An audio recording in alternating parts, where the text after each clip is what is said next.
Yes, I've pressed the red button. Anyway, what are we here to talk about? We're going to do a wrap up to tell everybody where we've just been. We have just had a fun, hot week in Walt Disney World. That's the one in Orlando. That's the one in Orlando, yes. Yeah. Not in France. We haven't done France. We haven't done France for a little while. No, we've just been back. We've just literally got back from America. We were out there for a week. We flew out on Virgin Atlantic on a rather sexy swish plane, wasn't it? It wasn't bad. Actually, the one going out was like 2 weeks old, which was a bit worrying because I'm like, something's going to fall off it. But no, it was pretty good. I quite liked it. It definitely smelled new. So yeah, we did the Heathrow to Orlando International flight, which was just over 8.5 hours, I think it was. It was long. It was long. Long enough to watch 2 films. We took off from Grey Jury, London, and we landed in rather toasty America. Rather toasty. It was like 32 degrees when we landed, and it just got hotter. Yep. So cleared security, and we went and picked up our transfer. And we use a company called Gear Fusion that are highly reliable, very nice company, and also rather nice in the fact that they meet you at the airport and you go direct to your resort. You don't have the 2 hours of sitting on the bus going around every single hotel. Yeah, it was quite nice. It was nice. Oh, they're not cheap. No, it's not cheap, but I think you pay for the service. Yeah, and I don't like buses that much. They're okay, but I'd rather not have a bus. But no, Gear Fusion, do like them. They're pretty good service, and we actually use them later in the trip as well, which I think we'll mention. Yeah, we will mention. And then we headed off to our resort. Now, for this trip, we were doing a split stay, and we had 2 nights in our home DVC resort, the Riviera, and it actually felt like we were going home. When we got into the resort, it actually did feel like home. Yeah, I do like the Riviera. I like the Riviera, dear. I get the hint. No more split stays. I've got it. Unless we're doing a cruise in the middle, which we can do split stays on. Yeah. Are we going to explain to them what we mean by a split stay? What do we mean by split stays? We actually spent a couple of nights in one resort. So we spent Which a was couple of Riviera. nights in the Riviera. We then packed everything up, and then we moved to another resort. And for this trip, we moved to Animal Kingdom Lodge Kidani Village. Which sounds really posh, and it's not too bad. But yeah, the bit in the middle, the packing up, effectively you lose a day because it means everything has to be packed up before you check out. Then you've got to go to Bell Services or get Bell Services to pick up, get your luggage over to the other resort. You don't have access to it until it's available in the other resort in your room. So yeah, split stays just to move resort, nah, don't like it. It was nice changing resort, but it was a bit of a faff. And what did we think of Kidani? I quite like Kidani. I actually quite liked it there. It was a quieter resort than Animal Kingdom's other hotel, which is Jumbo House. And we were fortunate in that we had booked a Savannah view, so I got to wake up every morning to giraffes. Yeah, after the 3rd day, it's like, oh, giraffes again. I mean, Oh. this is first world hardship, isn't it? You wake up in the morning, it's the wildebeest are after you again, or the giraffe is. But no, it wasn't too bad. So We did do the pool one day, though, we actually did the pool in both resorts. We did the pool in Riviera, which was really nice. and it was actually quite nice at the pool at Riviera. She had a lovely lady going around with her cart with her iced water, giving everybody water, which was rather nice. But I think that's probably because of how hot it was. But Riviera have a family pool and an adult quiet pool, whereas Kidani only had the one pool. So it was a little bit loud in the pool, but we managed to find a quiet, shady corner, sort of. A little bit loud. Was that before the point when they started doing the water polo disco things? Oh yeah, the kid disco. The kid disco, which was hilarious because the CMs started trying to get all the kids to start to dance in the pool, and the kids weren't interested. So after about 10 minutes, the CMs were just like, oh, okay, we'll go back outside. Exactly. But they were like, yeah, a bit disheartening for the poor old CMs. But it wasn't a bad pool, but yeah, it was really, really hot. And when I say hot, I mean, we're in the UK. To us, hot is 25 degrees. We were hitting 37s and 38s. It's hot. And humid. And humid. And if it wasn't every room in the planet, sitting on the poolside in the nice hot weather, trying to find some shade. There's a nice bar at the Kidani, and they did very nice nachos. So we moved resorts. Yep, split stays were nice, but it was a faff. And it's probably something we won't do again. Yay! Unless we did a cruise. Yeah, doing a cruise is a bit different though, because if you were doing a split stay with a cruise, then you have to change because there's that. You've got to get from the hotel to the cruise and then unpack, do the cruise, pack, and then come back.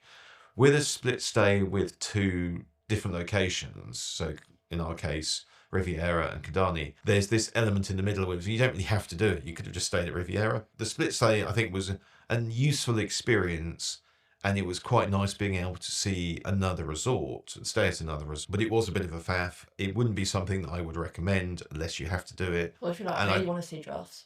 Well, if you want to see drafts, then you book Well, we just don't know. Kidani, full stop. But yeah, and Kidani it's fine. The other big problem with Kidani is the distance. It's Yeah. probably the furthest on-site resort hotel, I think it is the furthest. and it's 25 minutes to half an hour on the bus to get to any of the other parks. Basically, it's the closest resort to Animal Kingdom, but it's the furthest resort from Magic Kingdom, Epcot, and Hollywood Studios. So you do have to factor in that transport time, and yes, it has to be a bus. But yeah, no, so Kidani, it's quiet, and if you like animals, I think that's the main thing. If you like animals and you're into the whole animal thing, then Kidani and Jambo House are very much orientated towards that. Jambo House, more so possibly if you've got kids, because it's a bit noisier, there's more kids' activities going on. Both of them are built on like a semicircular structure, and they have this thing called the Savannah. The first thing I would say, if you're not booking a Savannah hotel room, don't bother, because you'll be looking over the car park with a palm tree in front of you.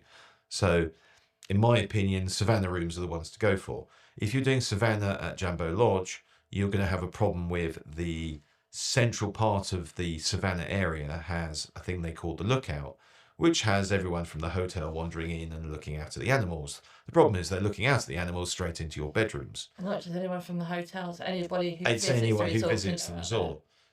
And that was quite noisy. I mean, a couple of times we were sitting out on the balcony, and it was nice just listening to the animals munching away. And a giraffe munching from 20 feet away does actually make quite a lot of noise. Jambo House was nice, but it's a lot bigger than Kidani, and it was a lot noisier. Even the first time when we walked in, when we first got to the resorts, it's like, yeah, this is definitely going to be loud. Yeah. So I'm And actually one- glad we weren't in Jambo. The one thing we did forget to mention is Kidani is DVC only, where Jambo House has 2 floors of DVC, and the rest is open to anyone paying rack rate. So you can only actually do Kidani Lodge if you're on the DVC contract. So, Or you're renting DVC points. or you're renting DVC points. One good thing they do though is they do a minibus between the 2 resorts, because although it's the same resort, Animal Kingdom, there are about 10-minute walk between the pair of them. We walked once, and it was about 15 minutes because So you've they- got short legs. Yeah, so they actually run a little minibus shuttle between the 2, which is quite handy. And it's also quite handy because you've only got one restaurant in Kidani, and all the other restaurants are down in Jambo. Are we going to talk about the restaurants? Yeah. Yeah, it's all about old food. Food. Lots of it.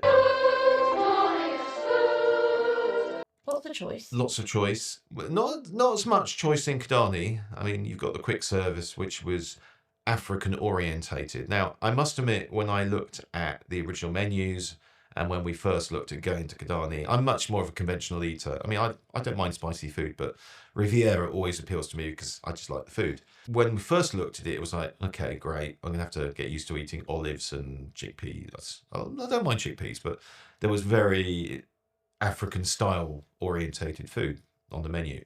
I'll be honest, I didn't even look at the menus. I did. I always did? look at the menus. Right. Well, I know what I'm going to eat. I'm not surprised. No, I'd rather know what I'm going to eat. And it wasn't too bad. I mean, they still had the staples like chicken tenders and chips. But the quick serve was okay. Then we went to the 2 restaurants in Animal Kingdom Lodge, In Jambo. in Jambo House, one of which was okay, which was interesting because the okay bit was, this is very, very expensive and very, very posh.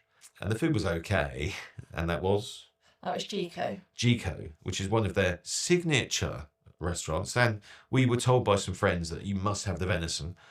Oh, that venison was nice. And I love venison and I like steak. So we both had the steak and the venison and we split it.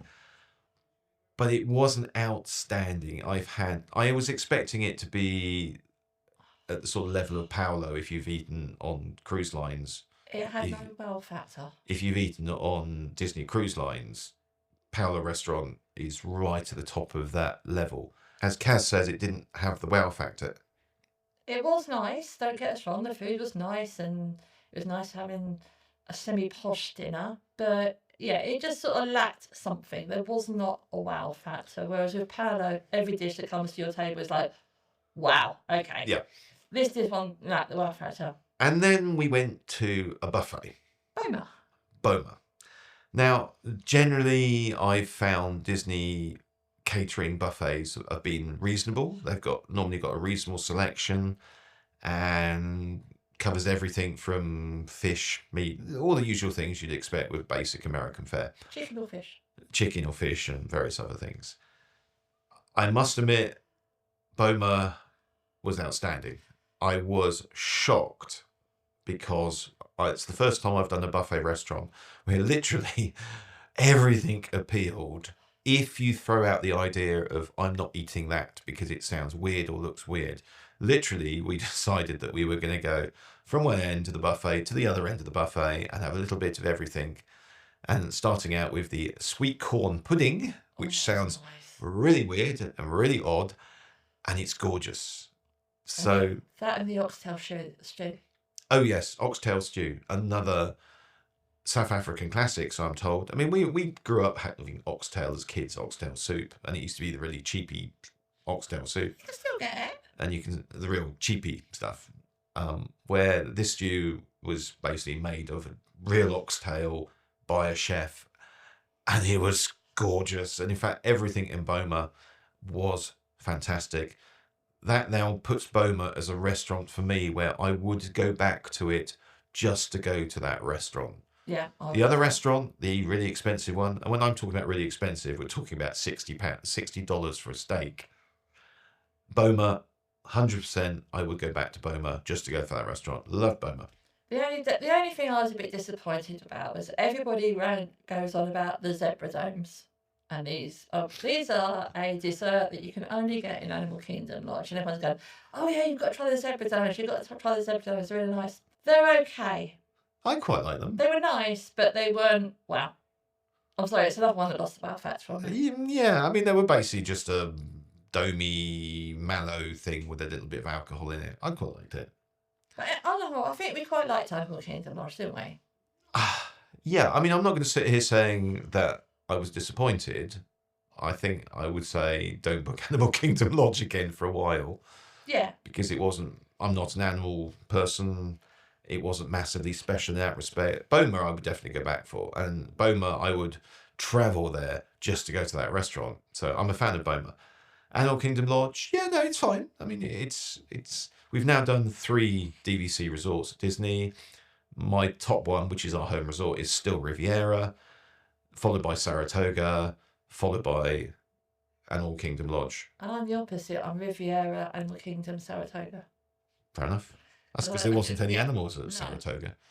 So we stayed at Animal Kingdom Lodge. We did a split stay. And we also did a couple of other things on this trip that we haven't done before, including an after-hours event. Now, I've been researching after-hours events on YouTube, looking at them, watching all different videos about, they look fun. You get the park is a bit quieter. You get unlimited snacks. Those rides at virtual queues become standby queues. So we decided to do EPCOT after hours. However, the day we chose to do EPCOT hours happened to be the same day that the weather decided we were going to have a thunderstorm. And it was also the tail end of me having a cold. Yeah, it was that as well. So I wasn't feeling great. So unfortunately, Mr. Disney wasn't 100%, but we still went along. We got to the park about 7:30. It had been raining for about an hour and a half before we went, and it stopped.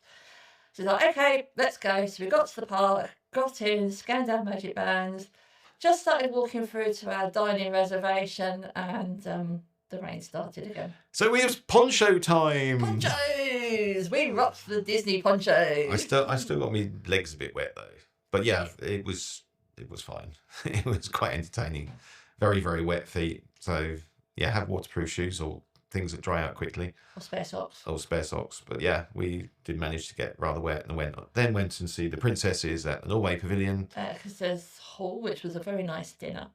It was. I think I prefer the breakfast though. Yeah, if you look at the videos, if you're going to look at watching this on YouTube, if you have a look at the videos from back in February, There might be a link up here there might be a somewhere. link somewhere. If I can get it to work. We did actually do breakfast with the princesses in the circus, so yeah, there is a bit of a more of a review there. Yeah. And then after that, we had our meal, and then we headed out onto the lagoon. Now, we weren't sure if the fireworks were or weren't going to go ahead, because Disney have this policy that if there's lightning in the area, sometimes the nighttime spectaculars don't go ahead. But we were walking around the lagoon, wandering around, sort of just having a mosey and a stroll. As you do. As you do. And then the next thing we know, the fireworks Luminous Symphony of Us started.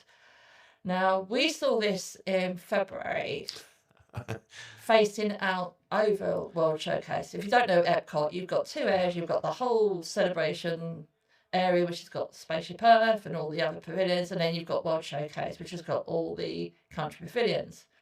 Now, February, we actually sat on the celebration side, looking out over World Showcase, and we both thought it was a bit meh. It wasn't as good as what was Harmonious.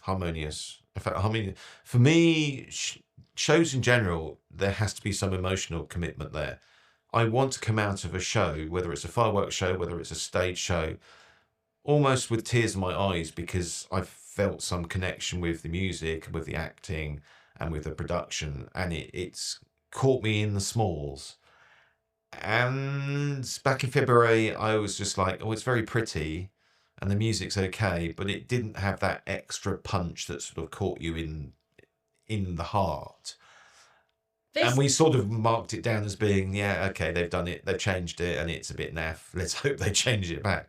And originally we thought, well, the fireworks are on, we'll just carry on walking around the lagoon. It's like, hang on a minute, no, let's just stop. So we found a spot, we were by the Italian pavilion, looking out backwards across World Showcase towards Spaceship Earth. And in my honest opinion, this was such a better view. It was, and I think it was because we saw it on a much wider scale. It's almost as if we watched it originally and it was like this, and now we can suddenly see this. And you also saw the fact that they use the EPCOT ball at times as part of the whole display, which is interesting because you wouldn't see that from all of the places on the lake, just sort of that side. And yeah, it was the same show, but it was like a completely different show. The music worked well with the display. And yeah, towards the end of it, I was like, yeah, something in my eye. And of course the odd flash of lightning going on in the distance as well, which made it even more interesting to watch. Yeah, she's got to think about lightning. It was fine. But yeah, no, it wasn't too bad, actually. I quite liked it. It was worth watching. And then we carried on wandering around to the UK pavilion, found a perch whilst everybody exited from the park, because with the after hours, you get to stay in the park after hours. And then the after hours party started, and a couple of rides we've wanted to do in Epcot. We haven't done Spaceship Earth because they're busy. We always do Spaceship Earth. I know, but I like Spaceship Earth. I know you like Spaceship. So we did the American version of Remy's Ratatouille, which I actually found was better than the French version. I think it was. Yeah. It's slightly newer than the French version. It just seemed to be slightly better. And then I got to ride the Holy Grail one for me, which was Guardians of the Galaxy Cosmic Rewind. Yeah. This is okay. Bear in mind, I'm not feeling great, and I've just had a big meal, so I was like, no, I'm not gonna ride Guardians. I'm not a massive lover of roller coasters, so I thought, okay, I'll plonk myself down on the bench, and she'll be 20 minutes or so. 53 minutes later, she comes back. Absolutely buzzing. Yeah, so the fact that it was after hours probably meant that I didn't have to wait 2 hours for her, but I did have to wait nearly an hour for her to get on and go round, and I think she liked it. It's one of those rides, everyone kept saying, oh, you've got to do it, you've got to do it, you've got to do it, and I've never had the opportunity to go on it, although we have had the opportunity, but I'm not one of these that gets up at 6:30 in the morning to get the virtual queues. I do like my Disney sleep because I do get tired in Disney. And it was just like, wow, actually getting on it. Without doing too many spoilers, it's one of those coasters that, yeah, I would go back on. Definitely. It's one of those coasters I know that this one certainly wouldn't go on. it doesn't really appeal. I'd have to have about 8 Sturgeon and And be anyone drugged up that's to the watched, eyes. anyone that's been on Cosmic Rewind, I got September. Ew. Oh, we all know how rare that one is. But did Guardians of the Galaxy, and then we're walking back towards Connections, which is a shop, and Chip and Dale were having a disco. These two. My chipmunks. I like chipmunks. The squirrels. Chipmunks. If you want to annoy Chip and Dale, just call them squirrels and wait to see what happens. It's quite entertaining. And then we decided to head to the resort. After a bit of a glip with lift, we finally got back to the resort. Eventually. But yeah, after hours, was it worth the money? Yeah. Did I have any Mickey bars? No, I forgot, but I did have a couple of drinks. How can you forget Mickey I bars? forgot to have a Mickey bar. All the time, it's like, let's remember me Mickey bars. No, I forgot to I have think Mickey it was bars. possibly the fact that we had a big meal, so Yeah. we didn't really need Mickey We're bars. decent But yeah, quality. you get Mickey bars and popcorn and Drinks. for free Included as part of the price. as part of the price, which wasn't too bad. Oh, and the other thing that was quite nice at the after hours is they actually had Mickey Mouse out by Walt's statue that they've just put into the park. So we've actually got quite a nice picture, which we'll probably put in on the video version of us with Mickey and Walt. So that was like a picture. I've always wanted something like that. I'd seen somebody else had it from an after hours event. It's like, yeah, if they're doing that, I want that picture. Fame at last. Fame at last, yes. Right, so that was after hours. That was after hours. What else did we do at EPCOT? What else we do at EPCOT? I got you on Figment. Yeah, we went on the Figment ride, which was interesting. It's almost like Disney rides, but Disney didn't really bother to do anything after it. It felt like it was still in the 1980s. But it is one of the originals. I think it's actually one of the, it needs an update, guys. It's one of the originals. I mean, go and do a Tiana or something on it. Or is that a bad thing to say at the moment? Yeah, reviews on Tiana have not been good. You do not get rid of Figment, though. I didn't say get rid of Figment. I just suggest maybe it needs an update and the fart jokes. So what else did we do? We went to 1900 in Grand Floridian, Oh, can we which say sounds that? really, really posh. And it's not bad. I mean, Grand Floridian, I can see why people really go for the Grand Floridian. It's a bit of a mouthful. Grand Floridian. The Grand their- Floridian. DVC resort. It's not just DVC, it's normal as well. It's people with money. Posh people. Posh people. Yeah, no, we did a buffet meal there. And yep, the strawberry, what was it? Strawberry soup. Strawberry soup. Strawberry soup. Oh, where have you been all my life? I could just have, that's it, strawberry soup. Strawberry soup is the thing to have. We like the mango soup on the cruise. Oh, well. Yeah, sorry. mango soup on the cruise was pretty good. Strawberry soup is slightly better. Oh, yeah, it was nice. And there were a few princesses prancing around. Yeah, Mirabelle. Finally got to meet Mirabelle. Yeah, but the strawberry soup, 1900. Mwah. Totally worth doing. And then we just sort of had a bit of a chill out resort day that day, didn't we? Because we were going. That's because we were just dreaming about the strawberry soup. And also because we were going somewhere else the next day. Where did we go? Where did we go the next day? We went to somewhere that I've been wanting to go for the last 50 years. And we went to Kennedy. So we went to the Space Center. They didn't have any strawberry soup there, but they did have some weird food stuff. So Space dots. Space dots. But yeah, we called up Gear Fusion, our favourite chauffeur to taxi driver service. Kennedy is about an hour-ish drive away from Orlando to get out there. So there is a bus trip that I've seen, but we didn't do that because we didn't want to have to troop all the way out to Boardwalk and go on it. So we picked Gear Fusion. They picked us up at 8. We were there about 9:20. And it actually opens at 9, so we got there quite early. Kennedy is fantastic. It's laid out really well. It's laid out in stages, so you can go and look at space shuttle bits, you can look at the prehistory stuff. And I think we might have to do at some point an entire video just on Kennedy because there's so much to do. We tried to scrape it all into a day. We didn't do the extended bus tour because there's 2 bus tours. We couldn't get onto the extended bus tour because you needed a US phone number.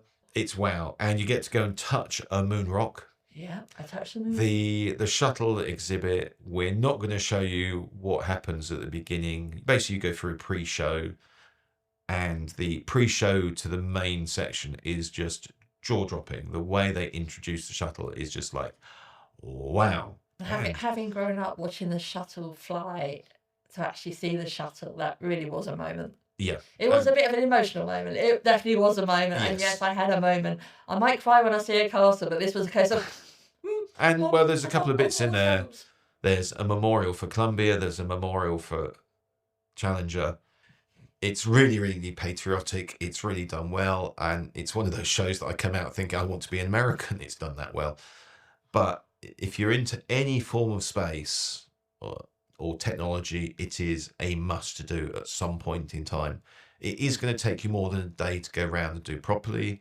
There was at least one hall that we didn't see, and we didn't do the extended bus tour. So I think we'll go back at some point and sort of catch up. And there was one hall we only did briefly, but even for me, I wasn't sure if I was going to enjoy Kennedy. And I got back into the Gear Fusion to go back to the resort, and I was just like, wow, that was so good. Yeah, it was. It really was good. It was not just good; it was a highlight. So I think for me that was probably the best part of the trip, was going to see Kennedy. That and the after hours party were the two highlights for me. Yeah. But yeah, the only thing that would have made Kennedy that little bit better is if we'd managed to catch the launch.